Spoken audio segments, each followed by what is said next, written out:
Sekelompok pria menangkap dan melecehkan seorang gadis dan berniat membunuhnya agar tak ada jejak. Saat mereka pergi, gadis bernama Mary berusaha keras menggoyangkan tubuhnya hingga bisa menyentuh balok rumah. Dengan tekad bertahan hidup, ia segera meraih pecahan lampu untuk memotong ikatan sebelum para pelaku kembali. Setelah berhasil melepas ikatan, di sebuah ruangan, ia melihat mayat pria dalam kantong plastik, hancur penuh darah dan dipenuhi serangga. Ketakutan, ia lari tanpa alas kaki, tapi para penjahat sudah kembali. Menyadari Mary kabur, sang pemimpin segera memerintahkan anak buahnya bersenjata untuk menangkap dan membunuhnya sebelum ia bisa melapor. Dalam kondisi genting, Mary terluka di telapak kaki, tapi berhasil menemukan gubuk tua. Di sana ia mendapat sepatu rusak dan seutas tali.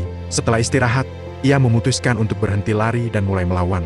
Dari atas pohon, Mary melihat salah satu pelaku di ladang tembakau. Ia mendekat diam-diam, mencuri kotak peluru dari tasnya, lalu melemparkannya ke api. Peluru-peluru meledak, tapi pria itu masih hidup. Kesal, Mary menutup wajahnya dengan sarung tangan hingga mati lemas.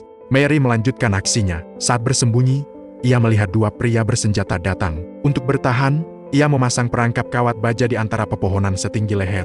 Begitu mereka terjebak, Mary berhasil merebut pistol salah satunya. Tak lama, seorang pelaku lain muncul. Mary menarik tali yang terikat pada helm, membuat tembakannya tepat mengenai pria itu. Tak yakin ia sudah mati, Mary langsung menembak kepalanya hingga tewas. Ketika hendak pergi, Mary melihat sebuah villa dan mencoba meminta pertolongan. Namun ternyata pemilik rumah adalah ayah dari salah satu penjahat. Saat berpura-pura ramah, Mary melihat obat insulin milik si kakek. Ketika ia lengah, Mary mencampurkan narkoba ke dalam insulin itu. Tanpa curiga, sang kakek menyuntikkan obat tersebut ke tubuhnya dan mati di tempat. Mary pun kabur dengan mobil si kakek menuju sebuah toko.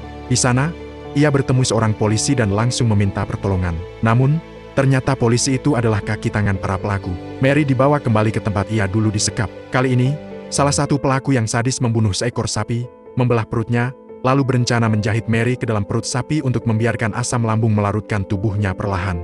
Pacar Mary juga ditangkap lalu dilempar ke ruang bawah tanah.